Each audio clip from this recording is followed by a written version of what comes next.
Hello friends, welcome to GK study. तो स्वागत है आप सभी का ज़ीरो टू हीरो सीरीज़ के नेक्स्ट पार्ट में। और आज जो है हम यहाँ पर 27 नंबर की वीडियो डिस्कस करने वाले हैं, यानी कि इससे पहले हम 26 पार्ट बना चुके हैं, आप ज़रूर देखिएगा। तो आज जो है हम चंबा की हिस्ट्री डिस्कस करेंगे। देखिए, चंबा का जो है वो हिमाचल प्रदेश में जब सबसे पहले हिमाचल प्रदेश का गठन हुआ था तो बहुत इंपॉर्टेंट रोल था, तो इसलिए इसकी हिस्ट्री भी इंपॉर्टेंट बनती है और इससे रिलेटेड बहुत सारे क्वेश्चंस भी जो हैं वो एग्ज़ाम्स में पूछे जाते हैं। तो आपको जो है वो फोकस थोड़ा सा करना पड़ेगा, क्योंकि राजा महाराजा ये वाला एरिया चंबा हम पढ़ेंगे, ठीक है। इस वाले एरिया में राजा महाराजा बहुत रहते थे, उनके द्वारा काम भी बहुत सारे किए गए थे, ठीक है। उनके द्वारा जो है वो सरनेम भी बहुत सारे चेंज किए गए, तो फोकस आपको करना पड़ेगा। तो टाइम निकाल कर अच्छे से वीडियो को देखिएगा। मेरी पूरी कोशिश रहेगी कि आज इस वीडियो में आपको मैं सारी चीज़ें क्लियर कर दूंगा, बट आपको जो है वो रिवीजन ज़रूर करनी पड़ेगी, ठीक है। ऐसे तो देखिए बहुत सारी इन्फॉर्मेशन होती है राजा के बारे में कि इसने ये किया था, वो किया था, ये वहाँ पर गया था या वहाँ से वहाँ पर गया था, तो इतनी ज़्यादा इन्फॉर्मेशन हम नहीं करेंगे। जितनी भी इंपॉर्टेंट इन्फॉर्मेशन बनती है उसके अलावा जो भी आपको एक्स्ट्रा बताने की ज़रूरत है वो सारी मैं यहाँ पर क्लियर करवाऊँगा, ठीक है। और इसके बाद आपको चंबा पढ़ने की दोबारा से ज़रूरत नहीं पड़ेगी, सिर्फ आपको रिवीजन करना पड़ेगा और आपकी चंबा डिस्ट्रिक्ट एकदम से अच्छी हो जाएगी, ठीक है जी।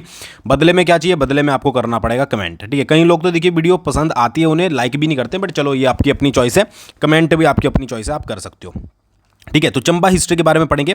आगे बढ़ूँ इससे पहले मैं आपको एक छोटा सा मैप दिखाना चाहूँगा। यहाँ पर मैं फोकस थोड़ा जूम कर लेता हूँ। देखिए ये जो मैप है, ठीक है, ये लगभग जो है वो 1900 के आसपास का है। और यहाँ पर आप देखोगे कि चंबा डिस्ट्रिक्ट है, ठीक है। चंबा के साथ यहाँ पर लाहौल वाला एरिया है, ठीक है। और यहाँ पर आपका कांगड़ा, एग्जैक्ट मुझे नहीं पता कब का है, ठीक है, बड़ी मुश्किल से मुझे मिला है, तो मैंने यहाँ पर प्लेस कर दिया है आपको कुछ चीज़ समझाने के लिए। ये वाला मंडी है, ये वाला आपका सुकेत है, ठीक है। तो देखिए एक्चुअली है क्या कि चंबा की ज़्यादातर, देखिए आप जब अपने पड़ोस में रहते हो तो आपके पड़ोसी के साथ तो या तो अच्छे रिलेशन होते हैं या बुरे रिलेशन होते हैं, या तो आप उनके साथ बहुत भाईचारे से रहोगे या फिर हो सकता है कि आने वाले समय में आपके उनके साथ जो है वो लड़ाई भी हो जाए। ऐसा ही जो है वो चंबा का लाहौल के साथ था, ऐसा ही चंबा का कांगड़ा के साथ था। तो आपको वीडियो में ज़्यादातर यही देखने को मिलेगा इनकी हिस्ट्री में कि इनके जो है वो या तो जम्मू के साथ लड़ाई हुई है, ठीक है, या जम्मू के एरिया पर इन्होंने कब्जा करा, ठीक है, या जास्कर वाले एरिया पर कब्जा करा, या लाहौल के क्षेत्रों पर कब्जा करा, या फिर कांगड़ा के साथ इनके कुछ युद्ध हुए, ठीक है, कांगड़ा ने इन पर कभी अधिकार किया या इन्होंने अधिकार कर लिया, या यहाँ के कुछ राजा जो है वो आपके मंडी में शरण ली उन्होंने, या फिर जाकर सुकेत की सहायता ली। तो यही चीज़ जो पूरा प्रोसेस है वो आपको यहीं पर देखने को मिलेगा, ठीक है। तो एक दिमाग में क्लैरिटी लेकर चलनी है कि भाई चंबा है तो चंबा के जो रिलेशन होंगे या फिर उनकी जो युद्ध होंगे, ठीक है, या फिर उनकी जो लड़ाइयाँ होंगी वो लाहौल स्पीति के साथ ही होंगे, ऑब्वियसली बात है, या कांगड़ा के साथ होगी, ठीक है, या फिर आपकी कुल्लू और मंडी के साथ होगी। तो ये चार चीज़ें आपको जो है वो दिमाग में बिठाकर चलनी है, ठीक है। एग्जाम के पॉइंट ऑफ व्यू से नहीं बोल रहा हूँ, बट बहुत हेल्प करेगी जब आप आगे हिस्ट्री को पढ़ोगे, ठीक है, उसको समझने में आपकी जो है वो मदद करेगी। और टाइम निकाल कर जो है वो हिस्ट्री को, इस वीडियो को जो है वो देखिएगा। आगे बढ़ने से पहले जीके स्टडी ऐप को आप डाउनलोड कर सकते हो। HPPSC पेपर 1 मॉक टेस्ट उस पर चले हुए हैं, ठीक है। आज भी HP जीके का और हिंदी का हमने टेस्ट डाला है, आई होप आपने दिया होगा। तो 10-10 टेस्ट आपको हर सेक्शन के मिलेंगे, ये मिनिमम है, इसके अलावा भी बहुत सारे टेस्ट मिलेंगे। HP1 कूपन कोड आप यूज़ कर सकते हो, ठीक है, सिर्फ 200 स्टूडेंट्स के लिए। वैसे तो 150 के करीब इसमें ज्वाइन ऑलरेडी हो चुके हैं, ठीक है। तो 50 के करीब सीटें जो है वो बची हैं, तो आप ज़रूर जाकर ज्वाइन कीजिएगा। या फिर ज़्यादा जानकारी के लिए आप 9882061022 पर हमें व्हाट्सअप कर सकते हो, सिर्फ व्हाट्सअप नंबर है, तो कोई जानकारी लेनी हो आपने तो आप जो है वो ज्वाइन कर सकते हो, ठीक है। चलिए बात करते हैं सबसे पहले यहाँ के फर्स्ट राजा के बारे में। सबसे पहला जो नंबर आता है वो आता है राजा मारू का। अब देखेंगे आप यहाँ पर एक चीज़ नोट करेंगे कि इसके पीछे जो है वो कोई भी आपका सरनेम नहीं है, यानी कि उपनाम कोई नहीं है, यानी कि सिंह, वर्मन, पाल, ऐसा कुछ भी उपनाम जो है वो नहीं है, ठीक है। तो ये आपको विशेषकर इस वीडियो में फोकस करना है कि किसने जो है वो वर्मन यूज़ किया, किसने जो है वो सिंह यूज़ किया, ये चीज़ याद रखेगा। तो राजा मारू ने जो है वो चंबा राज्य की स्थापना करी थी 550 ईस्वी में। सबसे पहले आपको ये याद रखना है फर्स्ट पॉइंट कि चंबा राज्य की स्थापना जो है वो किसने करी थी, वो की थी आपकी राजा मारू ने 550 में, ठीक है जी। अच्छा, इन्होंने ब्रह्मपुर की भी स्थापना करी, ठीक है। ये ज़्यादातर बुक्स में लिखा नहीं होता है, ये सीधा डायरेक्टली लिखा होता है कि ब्रह्मपुर को उन्होंने अपनी राजधानी बनाया था। अब राजधानी तो बनाएंगे ना, जब उन्होंने चंबा रियासत की स्थापना करी तो आप ऑब्वियसली बात है ब्रह्मपुर की भी स्थापना करी होगी और उसको जो है वो अपनी राजधानी बनाया, ठीक है। अब प्रेजेंट टाइम में ब्रह्मपुर को क्या बोलते हैं, वो बोलते हैं आपका भरमौर। सेकंड ऑप्शन क्या हो गया, मतलब सेकंड आपका क्वेश्चन क्या हो गया कि किसको अपनी राजधानी बनाया था, तो वो बनाया था आपका भरमौर को या ब्रह्मपुर को। फिर राजा मारू के बारे में दो चीज़ें पूछी जाती है कि ये कहाँ से आए थे और क्या थे। तो ये जो है वो आपके अयोध्या से आए थे और सूर्यवंशी राजा थे। तो इतने पॉइंट आपको जो है वो इनके बारे में याद रखने कि सबसे पहले तो चंबा रियासत की स्थापना कब की गई थी, 550 में, ठीक है जी। दूसरा कि किसको राजधानी बनाया, तो ब्रह्मपुर, जिसको अब भरमौर बोला जाता है, उसको राजधानी बनाया, या फिर उसकी स्थापना भी जो है वो इन्होंने की थी। तीसरा पॉइंट कि ये जो है वो सूर्यवंशी थे, सूर्यवंशी राजा थे, और कहां से आए थे, ये आए थे आपके अयोध्या से। तो इतने पॉइंट आपको राजा मारू के बारे में याद रखने हैं। दूसरी चीज, एक और पॉइंट कि चंबा के राजाओं के बारे में अगर पूछा जाए कि किस चीज़ में जो है वो विवरण मिलता है, तो वो मिलता है राजतरंगिणी में, ठीक है। राजतरंगिणी किसके द्वारा लिखी गई है, कल्हण के द्वारा, और इसमें जो है वो चंबा के राजाओं के बारे में बताया गया है, ठीक है। तो ये अपने आप में इंपॉर्टेंट पॉइंट है, दोबारा से क्विक रिवीजन करेंगे। सबसे पहले चंबा रियासत के बारे में पढ़ रहे हैं, तो उसके राजाओं के बारे में किस में बताया गया है, राजतरंगिणी में। राजतरंगिणी किसके द्वारा रचित की गई है, रचना की गई है उसकी, तो वो की गई है कल्हण के द्वारा। फिर पहले नंबर पर आता है आपका राजा मारू, ठीक है। राजा मारू एक ऐसा राजा था जिसके पीछे अभी सरनेम आपको नहीं पढ़ना है। तो इसने क्या करी भाई, इसे कोई एरिया दिखा तो इसने वहां पर जो है अयोध्या से आकर क्या कर दी, चंबा रियासत की स्थापना कर दी, ठीक है। चंबा राज्य रियासत एक चीज है, ठीक है। कहीं से कहां से आया था, अयोध्या से आया, अयोध्या से पहुंचा, एक एरिया दिखा, वहां पर चंबा राज्य की स्थापना कर दी। अब राज्य बनाया तो उसकी राजधानी भी बनानी थी, तो उसने क्या है कि भरमौर ब्रह्मपुर में जो है वो राजधानी भी बना दिया, ठीक है। कौन सा था ये, सूर्य, ये मैंने सूर्य बना दिया यहां पर, ठीक है। याद रखिएगा सूर्यवंशी था। वैसे ये चीज़ें आपको पहले से पता होगी, बट मेरा काम है आपको एक एक चीज़ करवाना। बस इतने ही पॉइंट आपको जो है वो राजा मारू के बारे में याद रखने हैं, ठीक है जी। आगे बढ़ते हैं। अगला जो है वो है आपका आदित्य वर्मन। आदित्य वर्मन का समय जो बोला जाता है वो 620 के आसपास बोला जाता है, ठीक है।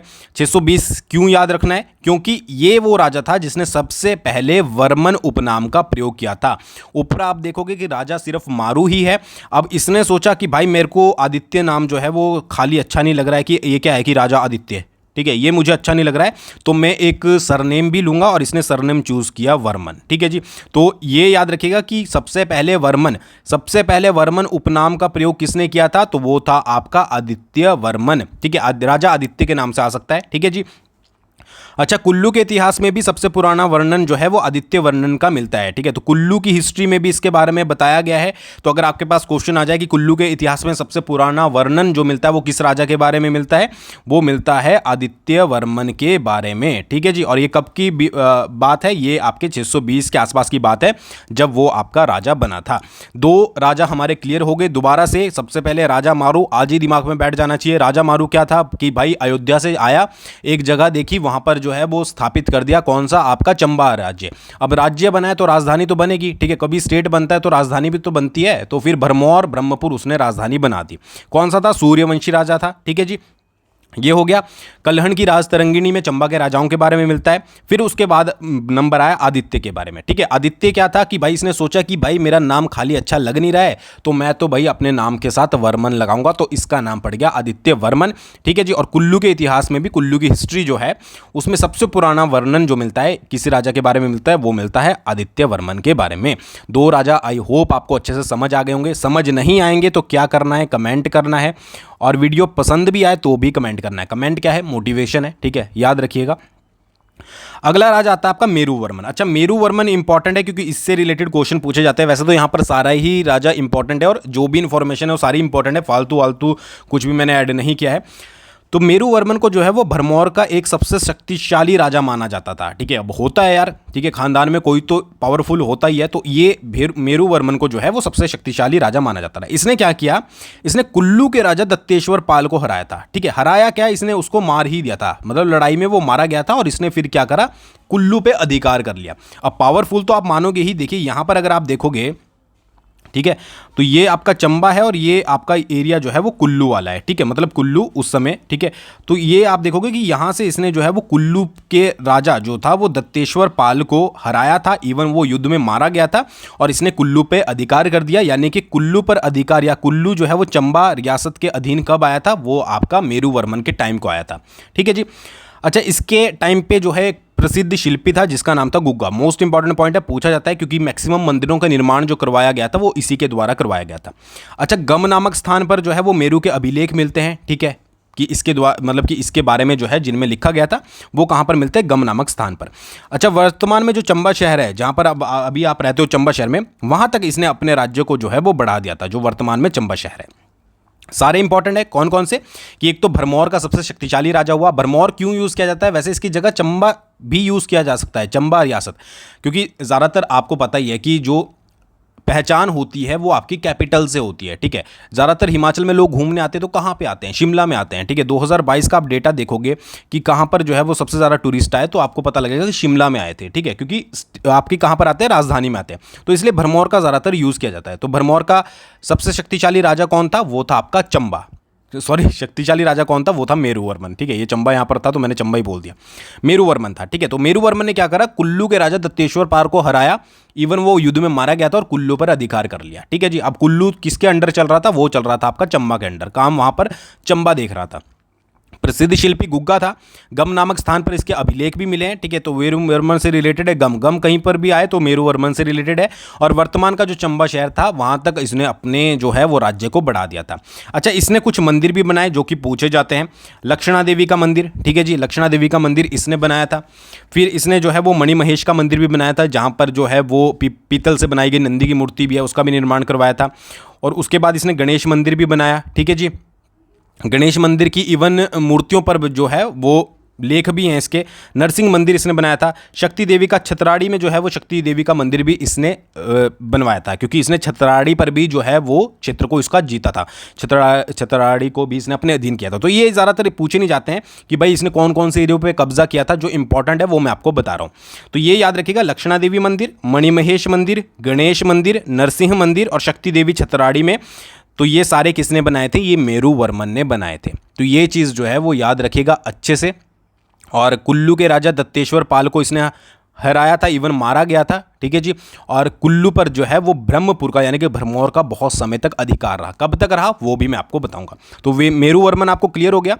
और ज़्यादा जानकारी चाहिए आपको तो आप फिर बुक रेफर कर लीजिएगा, ठीक है। बट ये फ़ायदा नहीं है, ठीक है जी, ये आपको इतने ही इंपॉर्टेंट पॉइंट जो है वो उसमें से मिलेंगे।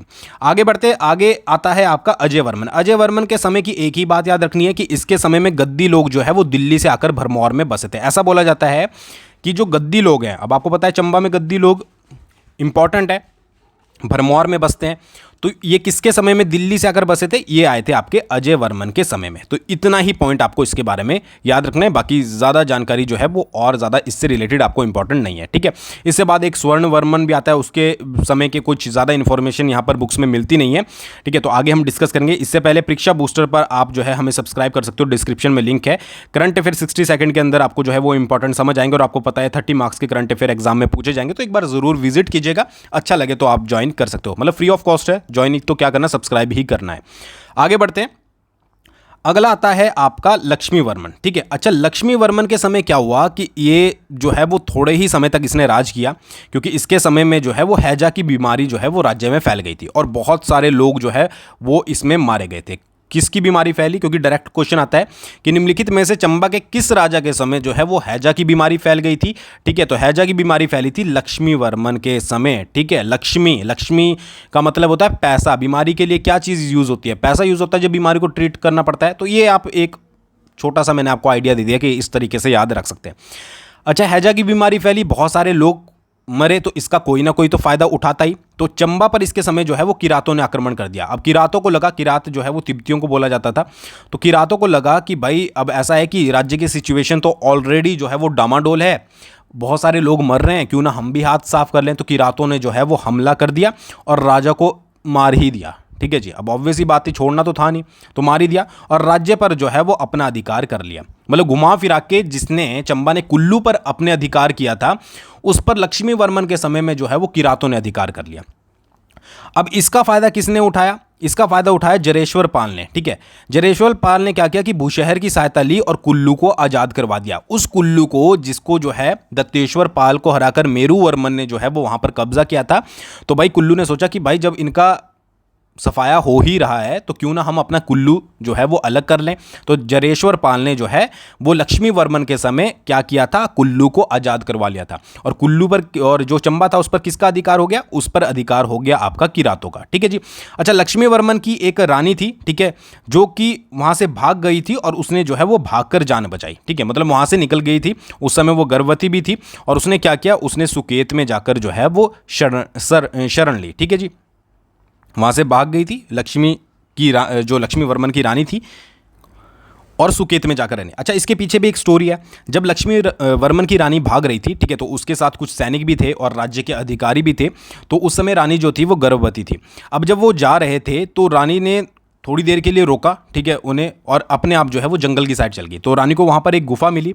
गुफा में जो है वो रानी ने एक बच्चे को जन्म दिया, ठीक है, और वहाँ उसको वहीं पर छोड़कर जो है वो वापस आ गई। अच्छा, ऑब्वियस ही बात है कि जो अधिकारी थे उनको कुछ ना कुछ तो डाउट होना था। तो उन्होंने रानी से पूछा। जब थोड़ी सी सख्ती की तो रानी ने पूरी बात बता दी। तो जब वो गुफा में वापस गए तो वहाँ पर उन्होंने एक बच्चे को देखा जो कि चूहों से घिरा हुआ था, ठीक है, मतलब कि बच्चे की रक्षा कौन कर रहे थे? चूहे। उसको कोई नुकसान नहीं पहुंचा रहे थे, बल्कि उसको घेर कर जो है वो बैठे हुए थे। तो ऐसा बोला जाता है कि उन्हीं चूहों ने जो है वो उस बच्चे की जान बचाई थी, और उसी बच्चे के नाम पर, मतलब कि उसी चूहों के नाम पर जो है वो बच्चे का नाम जो है वो मुसान वर्मन रखा गया, जो कि आपका लक्ष्मी वर्मन का बेटा था, ठीक है। तो ये चीज़ याद रखिएगा। और यही इन्होंने क्या किया फिर कि जो आपकी लक्ष्मी वर्मन की रानी थी उसने मुसान वर्मन को लिया और जाकर कहाँ पर, सुकेत में जाकर जो है वो शरण ली। तो अगला राजा हमारा कौन हुआ? वो हुआ हमारा मुसान वर्मन। तो ये आपको पूरा समझ आ गया कि लक्ष्मी वर्मन के समय हैजा फैला, किरातों ने आक्रमण किया, उसको मार दिया। अब ऑब्वियसली रानी बची थी, तो रानी जो है वो वहां पर निकल गई, गुफा में एक बच्चे को जन्म दिया जिसकी चूहे रक्षा कर रहे थे, तो उसका नाम रखा गया मुसान वर्मन। तो इन दोनों ने कहां पर जाकर शरण ली? इन दोनों ने जाकर शरण ली सुकेत में। मैंने ऊपर मैप दिखाया था कि इनका रिलेशन जो है वो आसपास ही रहेगा। सुकेत में जाकर जो है वो शरण ली। तो ये मुसान वर्मन था। मुसान वर्मन जो है वो लक्ष्मी वर्मन का बेटा था। तो इसने क्या किया, जब ये बड़ा हुआ तो सुकेत की सेना की सहायता से इसने भरमौर पर फिर से अधिकार कर लिया। वो भरमौर यानी कि वो चंबा जो कि पहले किरातों के अधीन था, तो इसने सुकेत की सेना की सहायता से दोबारा से जो है वो भरमौर पर जो है वो अपना अधिकार जमा लिया। ऑब्वियस ही बात थी कि भाई इसका एरिया था, तो बड़ा होता तो घर वाले तो बोलते कि भाई तू इतना रिच है, पहले से ही तेरे पास एक राज्य था, अब तू यहाँ पर है तो अपना राज्य तो लेना ही था। तो इसने सुकेत की सेना उठाई, क्योंकि सुकेत की राजा ने जो है अपनी पुत्री का विवाह इससे करवाया था। तो इसने सुकेत की सेना उठाई और वहां पर आक्रमण कर दिया और अपने अधीन जो है वो कर लिया। तो डायरेक्टली क्वेश्चन आ सकता है कि चंबा के किस राजा ने जो है वो सुकेत की सेना की सहायता से भरमौर पर फिर से अधिकार किया था, या फिर मुसान वर्मन ने किस की सहायता से जो है किस राज्य की सहायता से भरमौर पर अधिकार किया था? तो उसका आंसर होगा आपका सुकेत, ठीक है। तो चूहों ने जान बचाई थी, तो इसलिए इसका नाम मुसान वर्मन था। तो इसने अपने समय में एक बहुत बड़ा काम किया था कि राज्य में चूहों को मारने पर जो है वो प्रतिबंध लगा दिया था, ठीक है। किसके समय में चूहों को मारने पर प्रतिबंध था? तो वो था आपका मुसान वर्मन, ठीक है। अच्छा, इसको पांगना परांगना जो है परगना, ठीक है, पांगना परगना जो है वो दहेज में मिला था सुकेत से। ये इतना इंपॉर्टेंट नहीं है, बट फिर भी अगर बहुत ज़्यादा टफ वाला पेपर सेटर बैठा होगा और उसको चाहिए कि आपको उलझाना है तो वो पूछ सकता है। तो इसलिए हम तो कोई भी यहाँ पर ढील नहीं देंगे, आपको अच्छे से समझा दिया। तो मुसान वर्मन के बारे में सबसे पहले लक्ष्मी वर्मन का बेटा सुकेत की सहायता से भरमौर पर दोबारा अधिकार कर लिया, क्योंकि किरातों ने उसको पहले जो है वो उस पर अधिकार कर रखा था। फिर इसके राज्य में चूहों को मारने पर प्रतिबंध था, क्योंकि चूहों ने ही इसकी जान बचाई थी। ये मैंने आपको पूरी स्टोरी बता दी। और पांगण जो आपका परगना था वो इसे सुकेत से जो है वो दहेज में मिला था, क्योंकि राजा ने जीवन भर ये वहीं रहा था, तो राजा ने अपनी पुत्री का विवाह जो है वो इससे करवा दिया था, ठीक है। ये चीज़ याद रखिएगा। वैसे तो स्टोरी और भी होती है डिटेल में, बट उतनी स्टोरी पढ़कर आपका कोई फ़ायदा नहीं है, ठीक है। कि अगर मैं आपको बताने लगूँ कि पहले जो लक्ष्मी वर्मन था, ठीक है, और उसकी माता थी वो पहले ब्राह्मण के घर रह रही थी, एक नॉर्मल जीवन व्यतीत कर रही थी। उसके बाद ब्राह्मण ने देखा कि ये तो कोई राज परिवार का है, फिर वो उनको सुकेत की सेना मतलब राजा के पास ले गया। तो इस चीज़ का कोई फ़ायदा नहीं है। जितनी इन्फॉर्मेशन चाहिए ये मैंने आपको इसलिए बताई मुसान वर्मन की स्टोरी, क्योंकि ये आपके दिमाग में रहेगी, तो आप चूहों से रिलेटेड हर चीज़ जो है वो याद रखोगे, ठीक है जी। ये हो गया। बाकी ये भी याद रखिएगा कि जरेश्वर पाल ने जो है वो लक्ष्मी वर्मन के समय कुल्लू को आज़ाद करवाया था। रिवीजन ज़रूरी है, तभी आप याद रख पाओगे। आगे बढ़ते आगे आता है आपका साहिल वर्मन। साहिल वर्मन बहुत इंपॉर्टेंट है, बहुत सारे क्वेश्चन इससे पूछे जाते हैं, तो इसको तो आप डबल स्टार कर लीजिएगा, ठीक है जी। इसने क्या की थी? इसने चंबा शहर की स्थापना करी थी 920 में। पहला पॉइंट, 920 ईस्वी में चंबा शहर की स्थापना, ठीक है। अच्छा, 84 साधु, इसके जो आपका ये साहिल वर्मन था, इसके पास जो है वो बच्चे नहीं थे, तो एक बार जो है वो 84 साधु जो है वो चंबा है, तो इन्होंने जो है वो साहिल वर्मन को बच्चों का वरदान दिया था। तो इसके पास 10 बेटे और 1 बेटी हुई, ठीक है। 10 बेटों में सबसे बड़ा युगांकर वर्मन था, जिसके बारे में हम आगे पढ़ेंगे, और बेटी का नाम जो था वो चंपावती था, ठीक है, जिसके नाम पर चंबा शहर की स्थापना हुई थी, ठीक है। अच्छा, चंबा शहर की स्थापना बाद में हुई, बच्चे पहले हो गए थे, ये चीज़ याद रखिएगा। अब इसके बीच में भी एक स्टोरी है, मैं आपको बताता हूँ, ठीक है। एक बार क्या था कि जो आपका राजा था और बेटी थी वो कहीं पर घूमने जा रहे थे। तो अब जब घूमने गए तो क्या हुआ कि बेटी को इसकी जो है वो एक जगह पसंद आ गई कि भाई ये जगह पर जो है मुझे बहुत पसंद है, तो इस पे बोला गया कि वहाँ पर जो है वो एक नगर बसाया जाए। ठीक है जी। अब उस नगर पर एक राणा का अधिकार था। अब राजा ने क्या किया, राणा को तो हरा दिया, बट वहाँ पर जो है वो राजा को टकर गया एक ब्राह्मण। अब ब्राह्मण बोले कि मैं तो भाई ज़मीन छोड़ूंगा नहीं, ठीक है, तुम जो मर्जी कर लो। और आपको पता ही है कि ब्राह्मणों की इज्जत उस समय बहुत होती थी, आज भी होती है, बट उस समय तो बहुत ज़्यादा होती थी। तो राजा ने क्या बोला कि आप यहीं पर रहिए, ठीक है। राजा ने क्या किया कि पूरा नगर बसा दिया और ब्राह्मण को जो है वो वहीं पर रखा गया, ठीक है, मतलब कि एक मालिक के तौर पर। तो राजा ने बोला कि जब भी यहाँ पर कोई भी विवाह होगा तो आपको जो है वो मालिकाना तौर पर, कि आप भाई यहाँ के मालिक हो, आपको जो है वो 8 चकली दी जाएगी।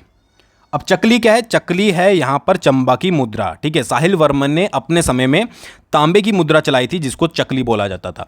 तो 8 चकली जब भी कोई चंबा शहर में विवाह होता था वो किसको दी जाती थी, वो उस ब्राह्मण को दी जाती थी, ठीक है। तब जाकर ब्राह्मण माना और उसके बाद जो है वो वहाँ पर चंबा शहर की स्थापना की गई और चंपावती के नाम पर ही जो है वो आपका यहाँ पर क्या बोला गया था, चंबा शहर उसको बोला गया था, ठीक है। फिर इनके गुरु थे जिनका नाम था चरपटनाथ, योगी चरपटनाथ, ठीक है। ये याद रखिएगा, डायरेक्टली क्वेश्चन आते हैं कि साहिल वर्मन का गुरु कौन था या तांबे की मुद्रा किसने चलाई थी। तो चरपटनाथ गुरु थे। उसी के कहने पर चरपटनाथ के साहिल वर्मन ने क्या करी, अपनी राजधानी जो भरमौर थी वहां से जो है वो चंबा बदल दी। तो अभी तक हमने राजधानी कहां पर पढ़ी, भरमौर पढ़ी। अब कौन सी होगी राजधानी, अब हो गई आपकी चंबा। तो ये इंपॉर्टेंट बन जाता है साहिल वर्मन। साहिल वर्मन क्यों इंपॉर्टेंट बनता है, सबसे पहले तो चंबा शहर की स्थापना 920 में, ठीक है। सबसे बड़े बेटी, मतलब सबसे जो बेटी थी उसका नाम चंपावती, सबसे बड़े बेटे का नाम युगांकर वर्मन। राजधानी जो है वो भरमौर से चंबा बदल दी। तांबे की मुद्रा चलाई जिसको चकली बोला जाता था। योगी गुरु कौन थे, मतलब कि जो गुरु थे इसके वो थे योगी चरपटनाथ। 84 साधु जो है वो इसके समय में जो है वो वहाँ पर आए थे और इसके लिए इसने जो साहिल वर्मन है उसने 84 मठ बनाए थे जिसको 84 कहा जाता है, आपने पढ़ा भी होगा। अच्छा, राजधानी बदलने का सुझाव भी गुरु ने दिया था और कीर और तुरस्कों को हिमाचल से भगाने का, खदेड़ने का श्रेय भी जो है वो साहिल वर्मन को जाता है, ठीक है। अब आता है दूसरा फेज, चंबा शहर बना दिया। अब ऑब्वियस ही बात थी वहाँ पर जो है वो पानी की कमी तो पड़नी थी, तो पानी के कष्ट को दूर करने के लिए वहाँ पर क्या हुआ कि एक जो है वो कुहल बनाई गई, ठीक है, एक तरीके से नहर समझ लो। बट उस नहर में क्या था, पानी चढ़ता नहीं था। तो राजा को सपने में आया कि भाई अगर पानी चढ़ाना है तो आपको किसी ना किसी की जो है वो फैमिली में से बलि देनी पड़ेगी, ठीक है, या तो बेटी की या फिर कोई भी हो। तो राजा बेटी के उसमें तो माने नहीं, बट जब रानी को बताई तो रानी जो है वो अपने प्राणों का बलिदान देने के लिए तैयार हो गई। अब आप सोच लीजिए, किसी जनता के लिए, मतलब कि जनता को पानी पिलाने के लिए अपने प्राणों का बलिदान देना। तो साहिल वर्मन की पत्नी नैना देवी ने जो है वो पानी के लिए अपने प्राणों का जो है वो बलिदान दिया था, यानी कि जिंदा जो है वो उनको जमीन में दफना दिया गया था। तो जैसे ही दफनाया गया वैसे ही जो है वो कुहल में पानी जो है वो चढ़ गया, ठीक है।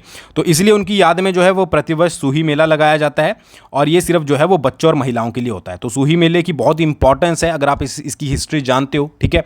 और ये पूछा भी जाता है। और साहिल वर्मन की जो वाइफ थी वो थी श्री नैना देवी जी, हम तो श्री ही बोलेंगे, ठीक है। और इन्होंने जो है वो अपना प्राणों का जो है वो बलिदान दिया था, ठीक है। और बाकी मंदिर की बात करें तो लक्ष्मी नारायण मंदिर बनाया था, ठीक है, चंद्रशेखर साहू मंदिर बनाया था, चंद्रगुप्त और कामेश्वर मंदिर बनाया था। ये आपको मंदिर जो है वो याद रखने हैं जो कि इंपॉर्टेंट है, ठीक है जी। अच्छा, चंद्रगुप्त और कामेश्वर जो है वो सबसे पहले बनाए गए थे ये 2 मंदिर, ठीक है। एक बार इसके पीछे भी एक स्टोरी है कि जो साहिल वर्मन है वो अपने गुरु योगी चरपटनाथ के साथ नहा रहे थे, तो नहाते नहाते उन्हें नदी में जो है वो 2 शिव मूर्तियां मिली, ठीक है। तो उन्हीं शिव मूर्तियों को स्थापित करके चंद्रगुप्त और कामेश्वर मंदिर बनाए गए थे। बट इतनी ज़्यादा डिटेल नहीं पूछी जाएगी, सिंपल से याद रखेगा, लक्ष्मी नारायण, चंद्रशेखर साहू, चंद्रगुप्त और कामेश्वर मंदिर किसने बनाए थे, वो बनाए थे साहिल वर्मन ने। तो साहिल वर्मन ने चंबा शहर की स्थापना, ठीक है, राजधानी बदली।